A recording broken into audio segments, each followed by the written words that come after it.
à partir du moment où je ne m'allie pas avec des gens qui sont plus dangereux que les islamistes. Vous savez, lorsqu'un bateau est en train de couler, qu'il y a un trou dans la coque, c'est pas le moment où on choisit pour se disputer et pour choisir la couleur qu'on va repeindre la coque. On commence par boucher le trou, et quand le trou est bouché, on arrange ses problèmes. Il y a tout qui part en vrille. Tout part en vrille. L'emploi, le climat social, etc. Et en plus, il est centré des islamistes dans nos espaces démocratiques. Et là, ils viennent nous dire, le droit dans les yeux, les yeux dans les yeux, ah mais vous savez, ils ont été élus démocratiquement, on ne peut rien faire. Notre constitution, il n'y a rien dans nos lois. L'islam, c'est la charia. La charia, c'est la loi de Dieu, qui est tirée des textes saints de l'islam.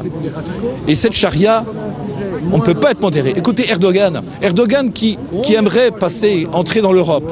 Ce monsieur Erdogan, il y a quelques mois, disait, lorsqu'on parle d'islam modéré, on insulte l'islam. Il a dit textuellement, on insulte l'islam. Il n'y a pas d'islam modéré. Il y a l'islam, un point, c'est tout. C'est lui qui vous fournit la réponse, c'est pas moi.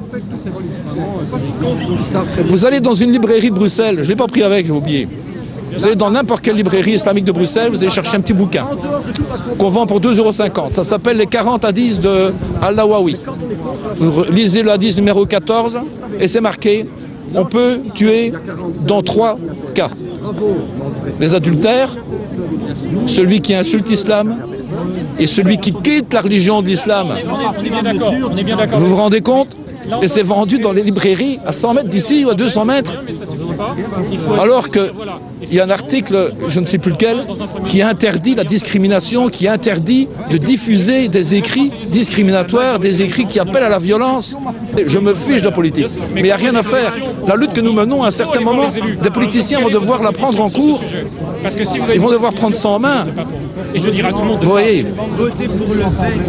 Et c'est ça que je voudrais. Je voudrais quand même qu'un parti soit suffisamment courageux, pas récupérer les voix, pas récupérer Noali, ou l'ICLA que je représente également.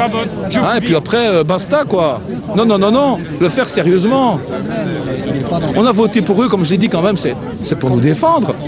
Mais moi, quand j'entends des gens qui viennent dire « Ah ben non, on n'a pas prévu », je trouve ça tout à fait normal. Ils sont payés pour faire un job et ils attendent que la catastrophe soit là pour dire « Ah ben non, on n'a pas prévu, c'est pas possible, voilà, terminé ». Non, ça peut pas marcher comme ça.